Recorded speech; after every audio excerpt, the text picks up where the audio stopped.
నా పేరు రాజశేఖర్ అండి. నేను కర్నూలు జిల్లా ఆదోని నుంచి వచ్చాను. మా ఇంట్లో బయట స్టెప్స్ దగ్గర దిగేప్పుడు కొంచెం స్లిప్ అయి పడ్డాను అన్నమాట. అక్కడ లోకల్ డాక్టర్ని చూపెట్టాము. సో వాళ్ళు ఏం చెప్పారు, ఎంఆర్ఐ స్కానింగ్ అది చేసుకొని కానీ క్లారిటీ రాదని చెప్పారు. మేము ఎక్కడ చేయించుకుంటుంటే బాగుంటుంది అనేసి మేము కూడా ఇక్కడ యశోద హాస్పిటల్ వచ్చి మా వాళ్ళు చెప్పిన ప్రకారంగా ఇక్కడే మన దీప్తి నందన్ రెడ్డి గారి దగ్గర కన్సల్ట్ అయ్యాను అనమాట.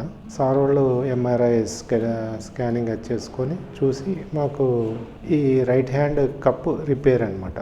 సో అది ఆపరేషన్ మార్చ్లో చేశారు. సో చేసిన తర్వాత వితిన్ 1 day తర్వాత నన్ను డిశ్చార్జ్ చేశారు. సో అక్కడ తర్వాత ఫిజియోథెరపీ ఎక్సర్సైజెస్ అవి చెప్పారు. సో నేను చాలా ఫాస్ట్గా రికవర్ అయిపోయాను. వితిన్ 1 monthలోనే చాలా వరకు ఒక 75% వరకు రికవరీ జరగటం అయింది. సో ఈరోజు ఒక 90% వరకు ఓకే అనమాట. అంతా బాగుంది అనమాట. ఇక్కడ యశోద హాస్పిటల్లో సార్ ట్రీట్మెంట్ వెరీ గుడ్ అనే చెప్పాలి. ఎందుకంటే సారు బాగా నీట్గా అన్ని విధాలుగా ఆపరేషన్ అనేది చాలా గ్రాండ్ సక్సెస్గా చేశారు.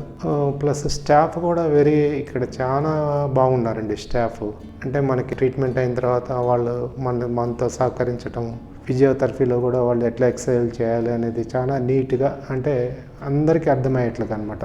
సో నేను అనేది ఏమంటే యశోద హాస్పిటల్ హైటెక్ సిటీలో ట్రీట్మెంట్ అనేది వెరీ గుడ్ అనమాట.